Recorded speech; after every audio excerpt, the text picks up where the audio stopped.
had been someone else before the war, before 23 years of service and 2 tours in Vietnam had changed him. Maybe he was cool and fun-loving, like some of the young soldiers I help now. But I would never know that unless I asked him. Blind, I completed over 50 marathons, cycled across America and Europe, summited Mount Kilimanjaro, and I fathered my 6-year-old daughter. I never thought about my own mortality. I never thought about what would happen when I deployed. I just, I'd go and I'd come back. But now I stood to lose something. And more importantly, my deployment could leave my sons without a mom. John survived Afghanistan. He then died in 5 feet of water in Hawaii. And I don't know what that's supposed to mean, but I know that it's wrong because that's not how soldiers are supposed to go.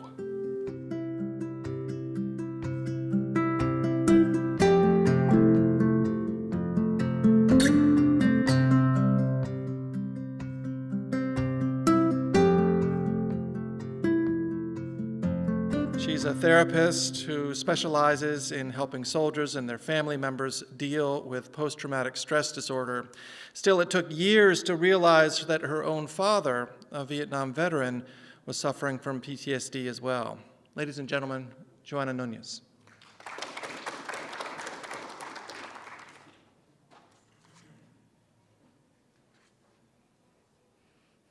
I hate you, I shouted as I slammed the door to my bedroom. You keep slamming that door and I will take it off its hinges, my father replied. A typical day in the Garcia family.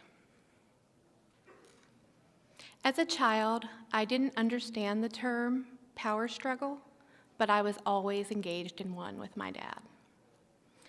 Whether it was slamming my door, blaring my music, or putting purple streaks in my hair just because I knew Dad would hate them.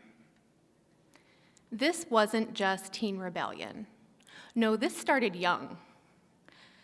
Like one Saturday afternoon, after he had told me to clean my room for about the 10th time, screaming and yelling and threats on his part hadn't worked.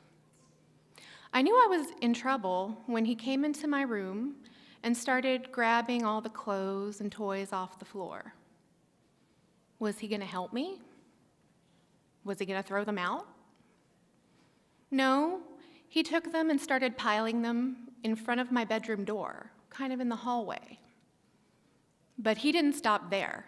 No, he went to my bookshelves and got all those neatly straightened toys off of there and threw those, making an even bigger pile. Now clean your room, he ordered. I was silent. Oh, the humanity. My 8-year-old mind struggled to understand the injustice that had just happened to me. I hadn't created this giant mess. My dad did. And now I have to clean it up? I wailed dramatically for a few minutes. Nothing happened. My dad came back to check on me a few moments later. Much calmer now, I stood there with a camera in my hand. He was enraged. "What the hell are you doing?" he thundered. "I'm documenting this for Child Protective Services," I replied. It's amazing that we both survived my childhood. Suffice it to say that my dad's 2 tours in Vietnam were not the only traumatizing events in his life. Though I have an older brother and an older sister, they're halves,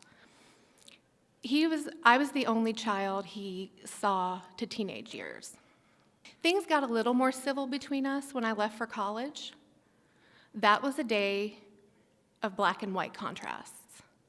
My mom was hugging me and crying and not wanting to let me go. I was trying to be cool and not let any of the other freshmen see me with my parents.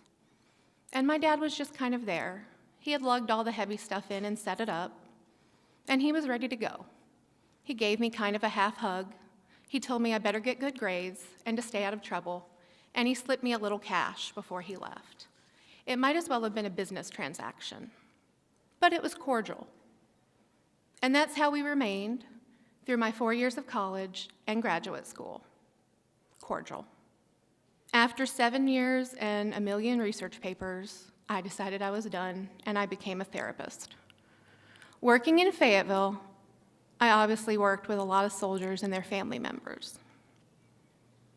It was one day in a therapy session with a sort of seasoned soldier's wife that she was explaining that the hardest part for her about her husband having PTSD was that she felt her children would never know their dad before the PTSD affected him.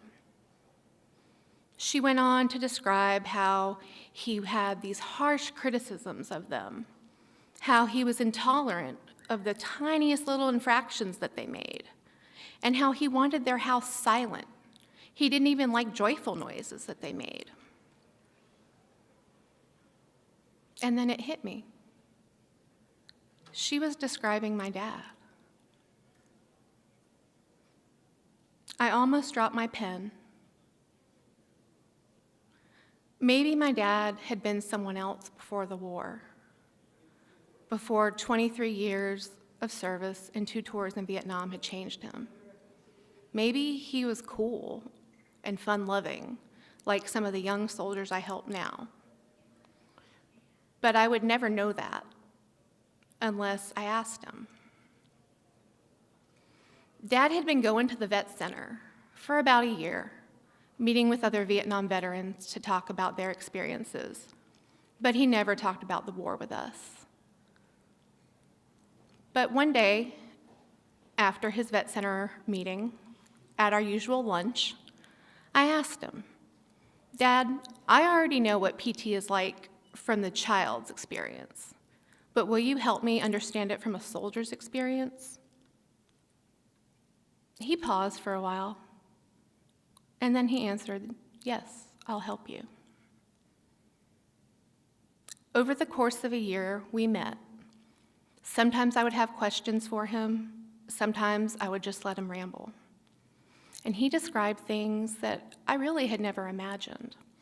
Of course, there were the things that you would expect when you ask someone about their experiences in war, but there were also the mundane, everyday aspects of war that, as a civilian, I never thought about, kind of just passing the time when you're in a war zone, but still fearful for your life. He told me the story of how they were not supposed to eat fresh fruits and vegetables in country, but he would all the time, and his first sergeant threatened him with an Article 15 if he ever got sick, but he never got sick. And later in that tour, the same first sergeant asked him to climb a coconut tree and get him a coconut, and my dad told him no. And I was shocked because my dad disobeyed a first sergeant, but then I had to stop and think, my rebellious streak comes from somewhere, so it wasn't that surprising. But at the same time, he told me about things that were a little deeper and a little harder to hear, like losing one of his good friends from his hometown and being under fire at times, and just that constant fear of being away from home and knowing you're in a war zone.